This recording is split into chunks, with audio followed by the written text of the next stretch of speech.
Bonjour à tous, on se retrouve pour un nouvel épisode de Creative Idée. Aujourd'hui, je reçois Noé Melon, directeur de création de l'agence Castor et Pollux. Bonjour Noé. Bonjour Fina. Merci d'avoir accepté l'invitation. Alors, je vous propose qu'on parte tout de suite dans la sélection et que vous nous expliquiez votre premier choix de campagne.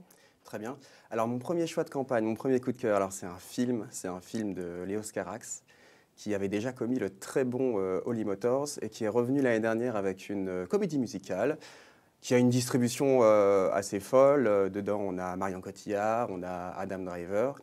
Mais je l'ai surtout sélectionné pour un acteur qui s'appelle Simon Elbert, que peut-être les gens ont vu. C'était Howard, en fait, dans la série Big Bang Theory. Il a une scène assez formidable, ça s'appelle The Constructor Scene. C'est un chef d'orchestre et c'est un plan séquence de 4 minutes où la caméra tourne autour de lui. Lui, il a un texte, hein. C'est un moment charnière dans le film entre la comédie musicale qui va devenir un peu plus sombre et ce texte sur cette musique qui grandit et ce plan séquence de cette caméra qui tourne autour, c'est toujours à la limite de la dissonance, à la limite de la rupture et ça fait une très belle scène, très émouvante. Et pourquoi l'avoir choisi justement pour ce côté émotionnel? Oui, et je trouve que du coup, ce mariage du texte, de l'image et du son, on ne pouvait pas faire plus opportun pour une scène de cinéma et que c'était vraiment très réussi et très osé. Noé, votre second coup de cœur est un petit peu old school, c'est un compte Instagram, c'est ça? C'est un compte Instagram par un artiste qui s'appelle Amir Rachid, qui vit en Suède et qui en fait a fait un travail d'archives qui regroupe sur son compte Instagram un ensemble de visuels qui sont des cassettes audio du début des années 2000 qui remontent jusque dans les années 60 avec une grande sélection dans les années 70 et les années 80. Et en effet, il y a un petit côté old school parce qu'il y a le charme suranné très kitsch de ces cassettes avec cette typographie en arabesque, ces couleurs chatoyantes et ces portraits détourés sur les cassettes. Et ça fait un ensemble très coloré et délicieusement kitsch. Votre troisième choix, c'est pas une campagne, c'est une exposition. Oui. C'est en tout cas assez rare chez Creative Idée qu'on ait ça. Et du coup, on peut avoir un petit coup d'œil sur cette explication pour tous ceux qui ne s'y connaissent pas forcément. Bien sûr, c'est une exposition qui a eu lieu au MAM, au Musée d'Art Moderne de Paris. C'est une rétrospective sur le couple d'artistes qui s'appellent Annie et Joseph Albert. C'est un couple qui s'est rencontré à l'école du Bauhaus. Donc école du Bauhaus, école très pluridisciplinaire. On peut avoir dans cette exposition du design de meubles, mais également de la verrerie, également de la broderie. Mais j'ai sélectionné cette exposition parce que Joseph Albert a une série qui s'appelle Homage to the Square, qui est en fait une série de peintures avec des rectangles dans des rectangles, toujours sur exactement cette même composition, donc extrêmement simple. Et cette série de rectangles, en fait, nous donne à voir un dialogue entre les couleurs, parce que c'est à chaque fois uniquement 3 couleurs à poser les unes sur les autres, et ça montre à quel point juste la force de la lumière de la couleur et le récit qu'elle raconte peut changer en fonction de la couleur à laquelle elle est apposée. Et pour ça, c'est vraiment une ligne très forte, très graphique, très visuelle, un très beau travail. On voit qu'il y a énormément de simple, c'est assez simple, mais c'est percutant directement. En fait. Oui, et c'est vraiment essayer de travailler. Il a essayé de travailler sur qu'est-ce que la couleur raconte en dehors des formes, parce que la forme représente uniquement 3 rectangles. Donc on se concentre sur cette vibrance et sur ce pairing de couleurs uniquement. Le prochain coup de cœur, c'est une rencontre entre le luxe et le gaming. C'est assez extravagant, assez osé, et en même temps, ça se fait énormément actuellement.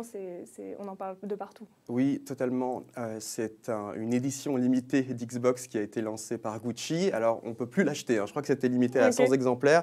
Et aujourd'hui, sur le marché de l'occasion, ça vaut horriblement cher. Mais c'est surtout l'occasion de parler, en effet, de ce paradigme et ce renversement du luxe. On sort d'une période où les maisons de luxe avaient un ascendant et une culture très surplombante sur le commun des mortels, entre guillemets. Ils donnaient le là, tout simplement. Et aujourd'hui, on assiste un peu à un renversement de paradigme où c'est la culture populaire, notamment la culture geek, à travers le jeu vidéo ou à travers l'e-sport, qui vient en fait coloniser cet univers du luxe qui, quelque part, en fait, court après pour essayer de rattraper cette tendance. Oui, c'est ça. Et pourquoi choisir ce coup de cœur? Pourquoi ce coup de cœur Xbox Gucci? Alors déjà, sur ce visuel, c'est une mallette en fait qui rappelle du coup les mallettes de voyage dans lesquelles la console est intégrée.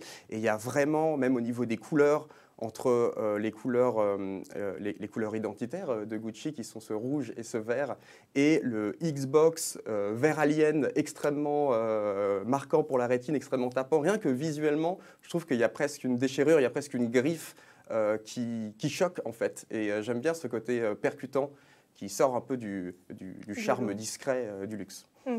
Et pour clore cette sélection, quel est votre dernier coup de cœur? Alors mon dernier coup de cœur, c'est un projet de branding qu'on a eu la chance de mener à l'agence via une filiale de Suez qui s'appelle Origin.Earth. Origin.Earth, c'est une start-up dont le travail en fait est de remonter à la source des émissions, notamment de gaz à effet de serre. Donc ils placent des capteurs, notamment dans les villes, et ils arrivent par des modèles météorologiques à remonter en fait jusqu'à la source des émissions.